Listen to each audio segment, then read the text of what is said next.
Hello everyone, PX here. Welcome back to a new Fortune Hunter Golden Saga video. In today's video we will take a look at the Guardian Altar event which takes place on day 6 during the Alliance Duel Week. We can all agree that Saturday is the most intense day of the Alliance Duel Week. We are able to fight alliances in the cross-server event and we have to fight and defend the Guardian Altar. Today I will give you an introduction to the Guardian Altar and most importantly I will give you informations and tips about this PvP event. So as I said, the Guardian Altar takes place on the Kills Day. During the day, you're able to attack and defend the Guardian Altar on your, but also on your enemy alliance's server. You can relocate anytime to challenge your enemies on their server. Let's take a look at the rules for a minute. On Saturday, every 8 hours, an Altar Guardian will spawn somewhere in the central area of your server's map. A Guardian Altar has 2 phases, which both lasts 4 hours. The first phase is all about rallying the altar and dealing damage to it.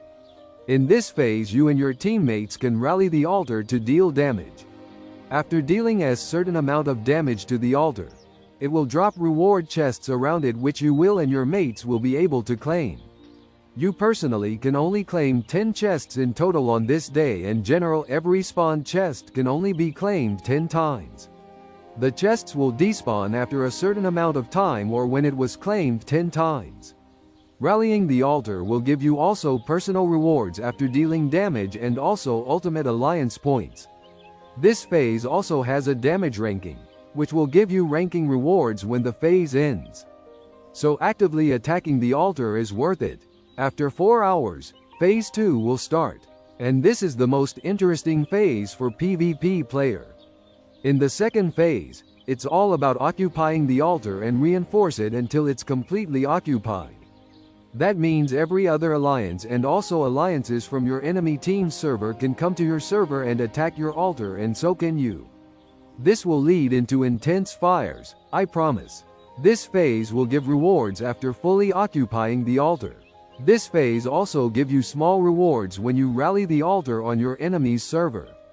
It's important to say that attacking, rallying and reinforcing the altar will not deactivate your shield during Kills Day. You can fight with other alliances without losing your shield there. Even when you get defeated at the altar, you will not lose the shield. After 8 hours in total, the altar cycle will start again. The altar will spawn somewhere else in the central area and Phase 1 will start again. As you can see here, we are currently in Phase 1. Every player can rally the altar to deal damage and get rewards. The altar has spawned somewhere in the central area of the map. What I do when the altar event starts is that I port as near as I can to the altar without entering the central area. That would deactivate your shield. I already claimed all 10 chests today so I have this share sign over the chests. The more damage you deal, the more chests will spawn. But you can not only claim your chests. Chests count in general, means no matter who deals damage to the altar, you can claim the chests which spawns there.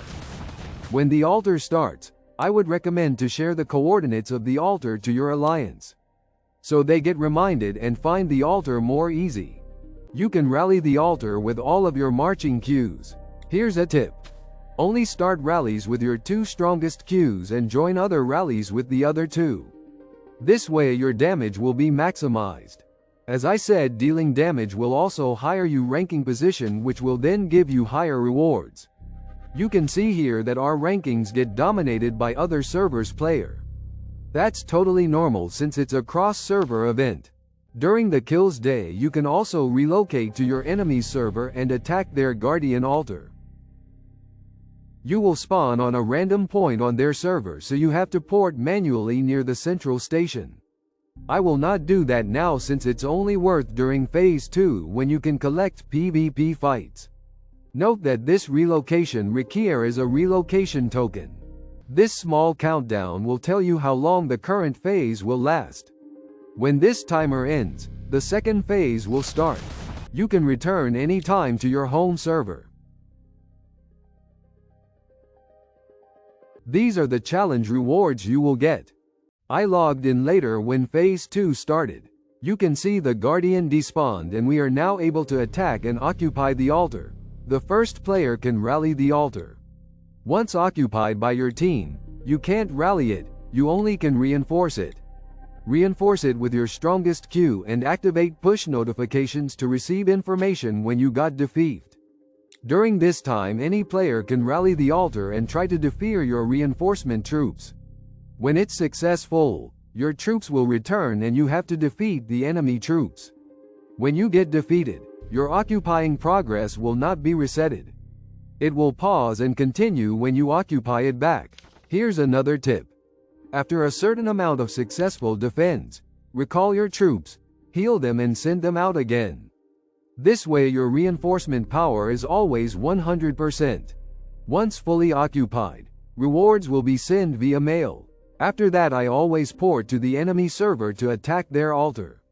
And that's about it for this event. It's not as complex as many think. Every 8 hours a Guardian altar will spawn. It has 2 phases lasting 4 hours each. First phase is about dealing damage and claim chests. Phase 2 is about occupying the altar and defending it from enemies. It's a great event with good rewards. The cross-server part makes it different and funny. If you have any questions left, put them in the comments below. See you in the next video.